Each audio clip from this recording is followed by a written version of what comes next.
Jalan kelihatan. Duduk. Siap. Gerak.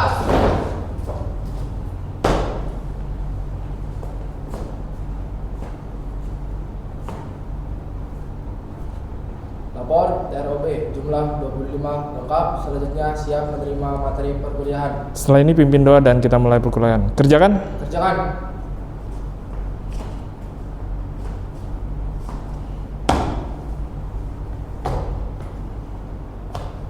Mengawali menerima materi.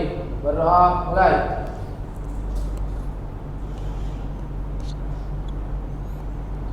Berdoa selesai.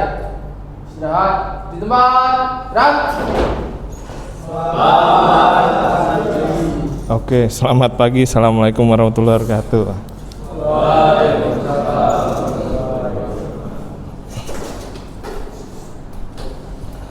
Oke, kemarin kita setelah membahas tentang norma terus susunan perundang-undangan, dan teman-teman tadi udah menyampaikan bahwasanya norma dibagi dari 4 dan teman-teman udah bisa menjelaskan. Oke. Sekarang kita membahas tentang penafsiran hukum.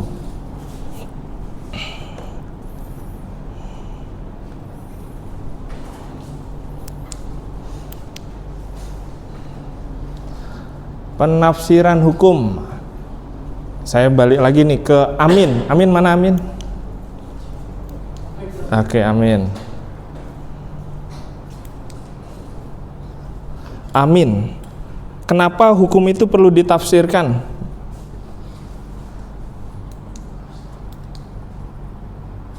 Misalkan ada undang-undang nih, kenapa hukum itu perlu ditafsirkan? Karena mungkin di dalam hukum tersebut terdapat beberapa pasal. Karena terhadap di hukum tersebut terdapat beberapa pasal yang artinya Mungkin dalam satu hukum tersebut terdapat berbagai macam banyak hal dan kemudian ditafsirkan satu persatu pasal per pasal. Iya, jadi aturan hukum tersebut perlu ada penafsiran ya teman-teman ya. Penafsiran ini maksudnya jadi nggak semua orang itu membaca hukum itu secara paham. Misalkan ada tulisan kepala, di sini ada seseorang memukul kepala hingga bocor, misalkan ini. Terus berikutnya lagi ada seorang kepala dinas ditangkap karena melanggar hukum.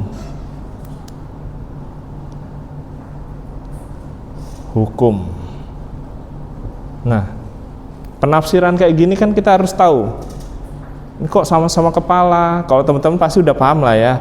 Tapi kalau orang awam, teman-teman nanti ketemu sama masyarakat umum, nggak semua hal paham ya. Misal kepala dinas, di dinas ada kepala kah? Nah, seperti itu ya. Jadi perlu ada penafsiran. Nah, di sini. Jadi tujuan penafsiran ini memahami jelas dengan makna norma hukum. Terus tujuan penafsiran memahami maksud dan bentuk undang-undang. Ini maksudnya apa?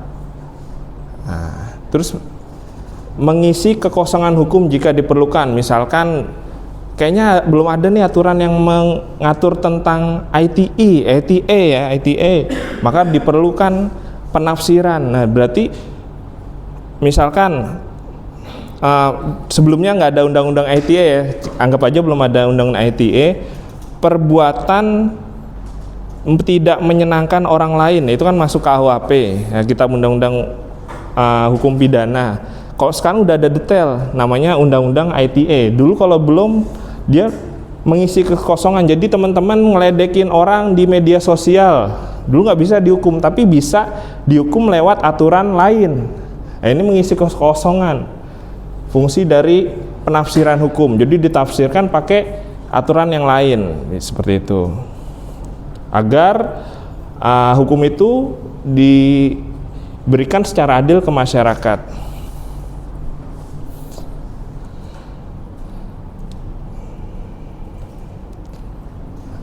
Berikutnya metodenya. Metode penafsirannya sendiri ada gramatikal, berdasarkan arti kalimat, terus berdasarkan sistematis. Berdasarkan arti kalimat ini misalkan tadi, kepala yang dimaksud ini kepala apa? Nah, kepala secara harfiah anggota tubuh atau kepala suatu jabatan. Misalkan undang-undang tentang teman-teman di batalion, misalkan batalion dipimpin oleh kepala. Maksudnya apa? Kalau orang awam yang bertanya, kepala itu maksudnya apa? Kepala aja atau kepala apa? Nah, ini namanya diartikan atau ditafsirkan secara gramatikal. Arti dan kalimat itu harus jelas. Berikutnya dijelaskan secara sistematis. Jadi berdasar konteks sistem hukum secara keseluruhan. Maksudnya apa? Di sini hukum itu perlu dijelaskan berdasarkan urutannya. Misalkan ini ada undang-undang lalu lintas angkutan jalan tentang setiap orang wajib pakai helm demi keselamatan, contohnya ya. Pastinya ini asas keadilannya ini nyangkut ke Undang-Undang 45. Setiap orang memiliki hak hidup yang sama di Indonesia, misalkan seperti itu. Ini kalau secara sistematikal. Kalau secara historis ini artinya teman-teman membuat aturan ini berdasarkan kejadian. Misalkan contohnya yang pernah dilakukan teman-teman ya, misalkan teman-teman itu sedang melakukan piket di suatu tempat, piket kebersihan atau yang lain-lain, piket selasar lah ya teman-temannya. Terus ada teman-teman yang masuk, ada temannya teman apa ya? Ada taruna yang masuk lah ya, taruna yang masuk. Akhirnya di sini teman-teman buat aturan, siapa yang masuk harus pakai lepas malah ya, harus lepas sepatu.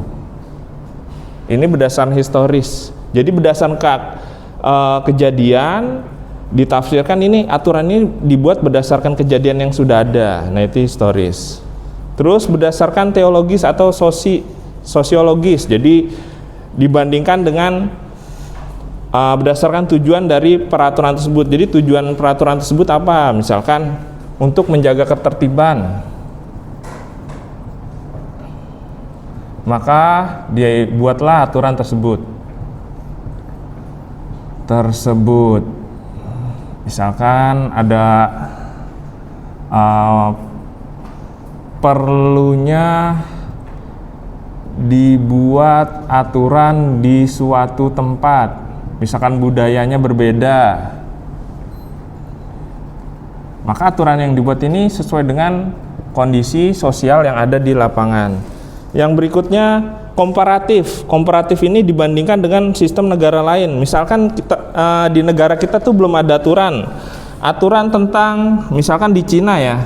Kenapa saya bilang Cina? Karena akhir-akhir ini Cina itu menjadi negara yang maju ya. Teman-teman di sini belum pernah kan melihat aturan tentang mobil terbang. Misalkan di Cina sudah ada. Nah, disinilah ngambil aturan dari Cina, studi banding ataupun download.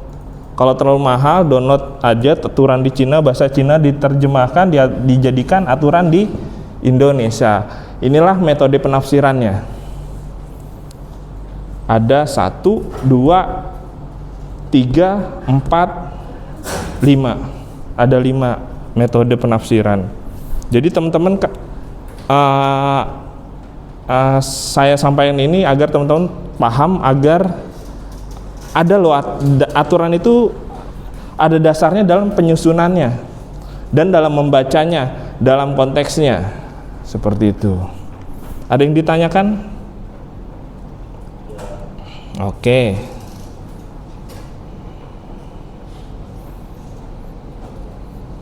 Berikutnya sumber hukum. Jadi sumber hukum, jadi aturan ini merupakan sumber hukum ya. Jadi dasar dari aturan itu adalah segala sesuatu yang menimbulkan hukum yang mengikat dan mengatur masyarakat. Jadi nggak mungkin lah aturan itu nggak mengikat ke masyarakat. Kita kemarin sudah sudah menjelaskan juga, sudah diskusi bahwasanya aturan itu mengikat kepada masyarakat. Jenis-jenis sumber hukum adapun pertama hukum formal. Hukum formal itu hukum yang ada di masyarakat. Maksudnya hukum yang tertulis yang ada di masyarakat. Pertama undang-undang kita sudah ada ya. Terus custom law atau kebiasaan, misalkan kebiasaan kita dalam melakukan beberapa hal kita jadikan suatu aturan. Nah, ini jadi sumber hukumnya. Terus yang berikutnya jurisprudensi atau keputusan hakim terdahulu. Jadi kalau misalkan ada aturan yang menghukum seseorang, nah yang udah gini Pak hasilnya, maka itu disebut jurisprudensi. Terus traktat atau perjanjian internasional, contohnya misalkan teman-teman mungkin sudah pernah melihat tentang zona ekonomi eksekutif antara lautan Indonesia, itu salah satunya traktat perjanjian internasional. Terus doktrin, nah doktrin pendapat para ahli. Teman-teman kalau udah jadi ahli ini bisa membuat doktrin bahwasanya aturan itu harus sesuai dengan hak asasi manusia, misalkan seperti itu. Terus sumber hukum juga sumber hukum juga terdiri dari material. Nah, material ini bisa dari faktor sosial, ekonomi, dan publik ya teman-teman.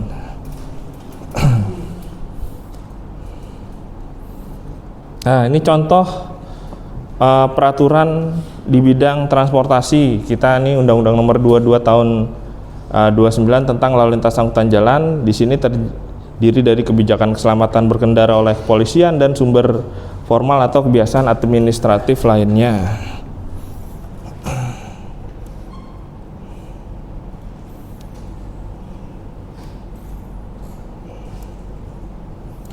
Jadi kita membahas di sini penafsiran hukum, ada penafsiran hukumnya, sumber hukum, sama inti dari hukum itu apa.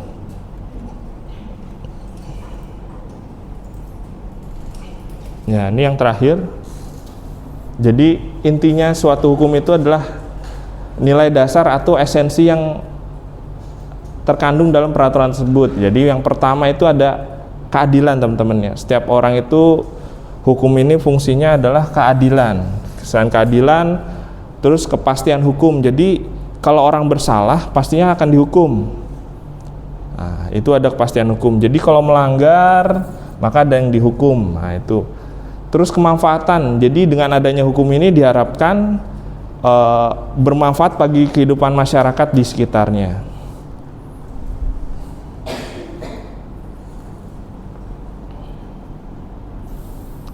Jadi apa sih kaitannya dengan ilmu hukum dengan keselamatan berkendara bermotor? Jadi keadilan ini semua pengendara diperlakukan sama dalam peraturan. Nah, di aturan ini sama. Jadi setiap orang juga untuk kepastian hukum, setiap orang ini dalam aturan ini tetap dan bisa ditegakkan, nggak memandang kasta seseorang, nggak memandang status sosial atau harta seseorang, ini harus ada kepastian hukum. Terus kemanfaatan, dengan adanya aturan mengenai Undang-Undang 22 tahun 2009 ini, maka mengurangi angka kecelakaan lalu lintas. Nah ini asas hukum. Jadi teman-teman kalau mau membuat aturan di suatu tempat harus adil. Misalkan ada teman masuk ke kamar teman-teman bikin aturan harus lepas sepatu, ya yang lain harus lepas sepatu, jangan ada teman-teman punya teman-teman ini di ruangan teman-teman, nih teman-teman ini kayaknya orangnya ganteng nih ya, nggak apa-apa pakai sepatu, nggak boleh ya. Jadi harus mengikat. Terus kepastian hukum berlaku tetap dan bisa ditegakkan. Dan memanfaat untuk misalnya kalau di kamar teman-teman berarti manfaatnya apa? Kebersihan lingkungan. Ada asas manfaat seperti itu. Nah, ini dari materi ketiga, yaitu tentang penafsiran hukum. Ada yang ditanyakan? Jadi penafsiran hukum pertama adalah memahami. Jadi teman-teman paham ditafsirkan itu berdasarkan sistematis, gramatikal, historis, teologis, sama komparatif.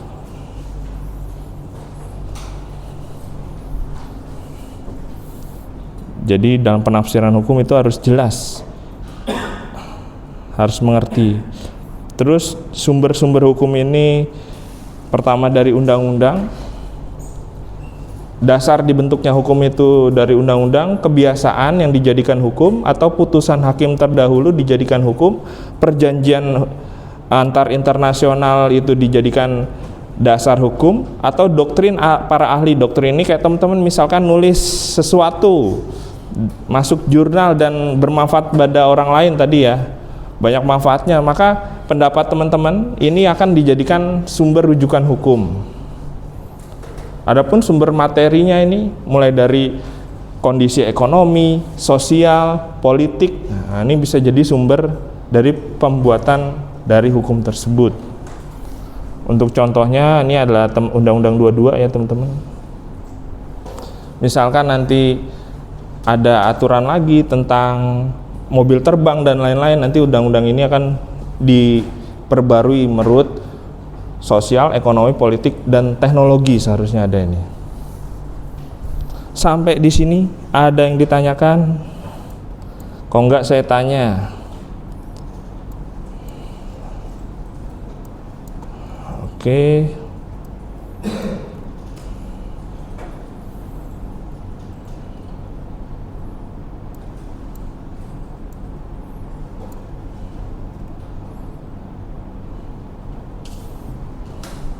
Ya, jadi saya tekankan lagi bahwasanya sumber hukum, jenis sumber hukum itu ada dua, hukum formal tertulis atau dari material. Jadi semua ini menjadikan dasar. Jadi maksudnya saya ulangi lagi untuk undang-undang. Jadi kita itu dalam menetapkan keputusan dasarnya apa?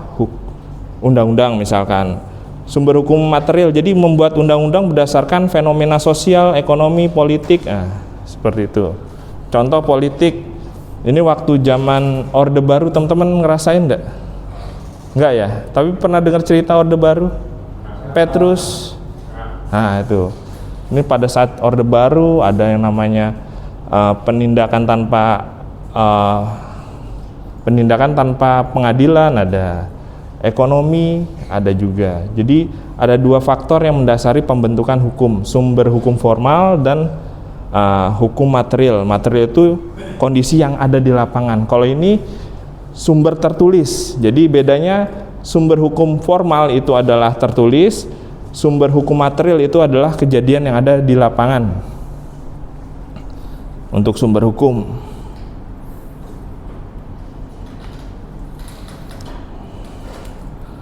saya tes 3 orang. Saya spin aja nih.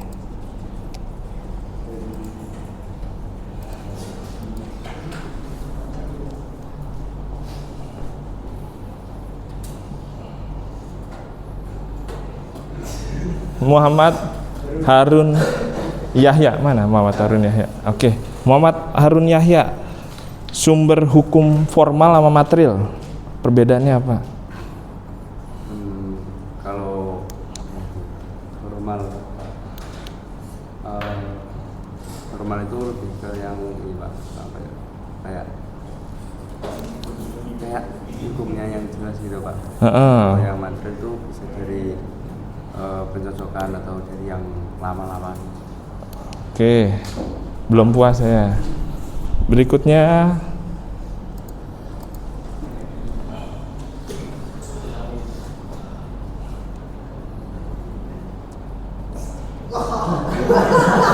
Ahmad Haji Wijaya mana? Oke.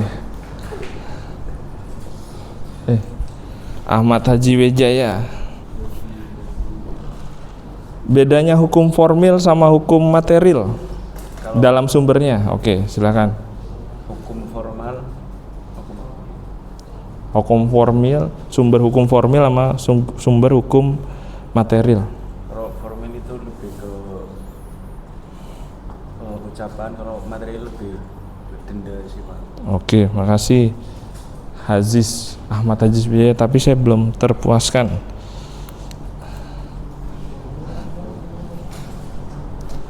Berikutnya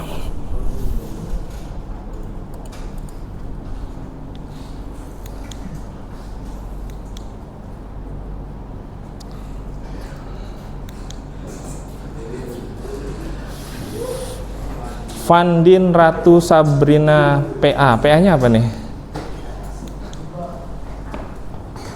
Oke. Perbedaan. Oh iya, silakan dulu. Silakan Sahrul. Oke. Perbedaan hukum formil sama sumbernya. Sumbernya itu hukum formil sama material.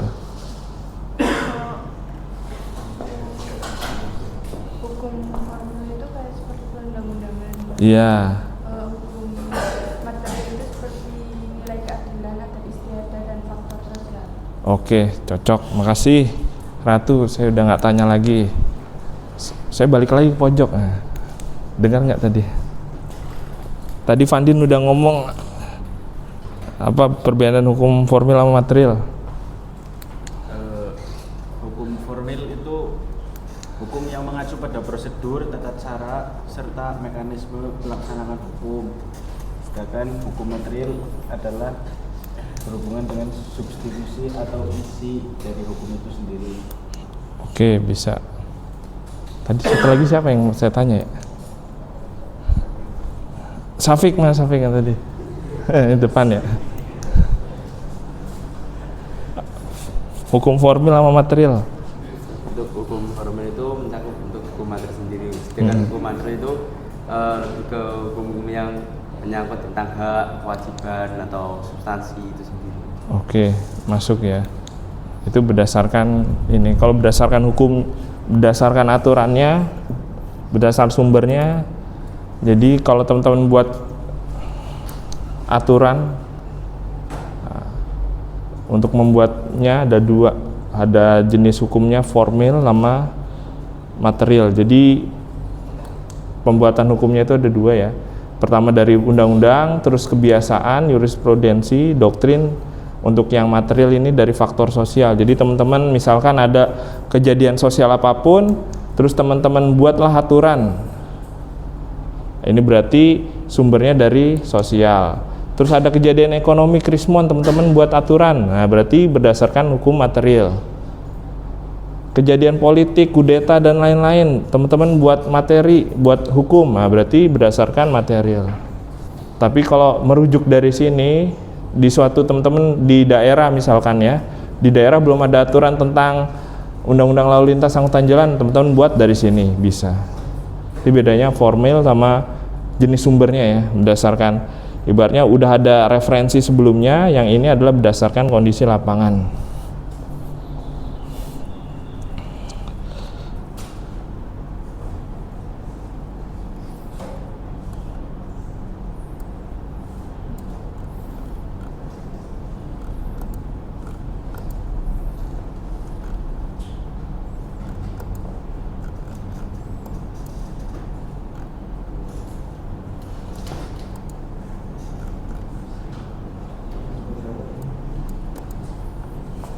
Error.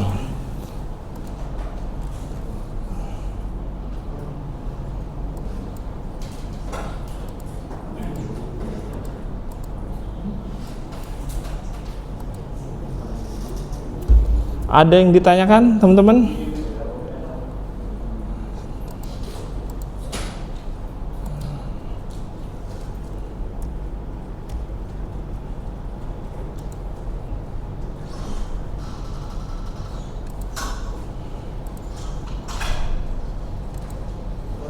Ya, silakan bro.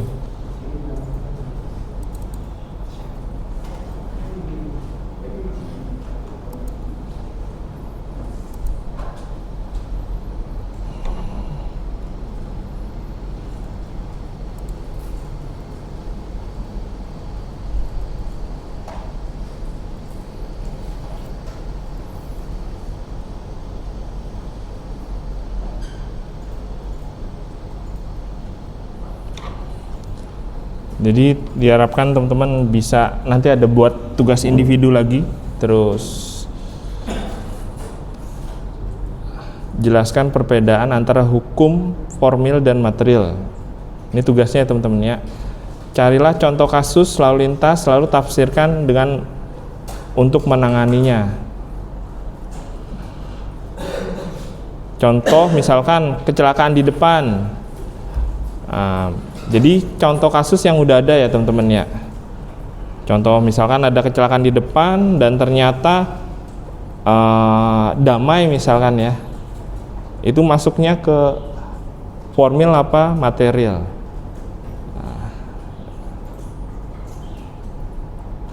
Terus teman-teman mengidentifikasi inti hukum apa saja yang terkandung dalam Undang-Undang Nomor 22 Tahun 2009. Teman-teman berarti buka dulu undang-undangnya, terus pasalnya gimana, salah satu pasal diambil, ini masuknya kandungannya berdasarkan hukum formil atau material. Ini tugasnya. Jelas? Ada 3 soal. Pertama, jelaskan perbedaan antara sumber hukum formal dan material. Yang kedua, carilah contoh kasus. Nah, teman-teman bisa lah itu ya, karang-karang contoh kasus. Nah, misalkan sampai ke meja hijau ataupun sampai cuma damai aja, atau berdasarkan kasus kecelakaan akhirnya dimaafkan walaupun ada yang meninggal. Nah, itu teman-teman bisa kira-kira masuknya ke formil atau non formil. Terus identifikasi aja apa saja hukum yang ada terkandung dalam Undang-Undang Nomor 22.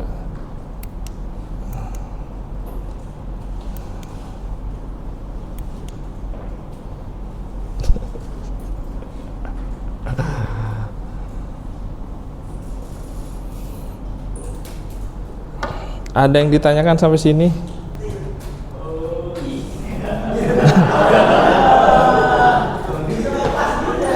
Bisanya pas.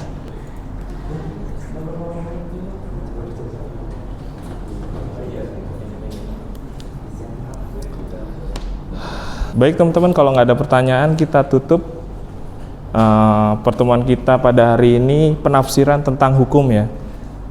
Jadi teman-teman saya harapkan kalau ketemu aturan hukum, pahami hukum tersebut, jangan sampai salah penafsiran. Jangan sampai salah penafsiran, terus jangan sampai teman-teman nggak ngerti apa yang disampaikan di aturan tersebut. Saya harap sih teman-teman paham sih, soalnya udah tarafnya itu lebih dari SMA, jadi saya harap teman-teman paham. Oke, sekian dari saya. Assalamualaikum warahmatullahi wabarakatuh. Berikan kegiatan. Duduk siap, gerak.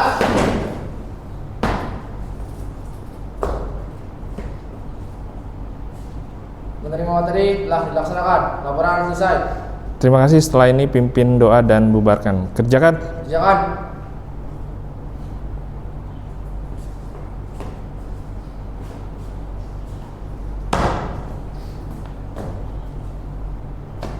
Mengakhiri menerima materi. Berdoa mulai.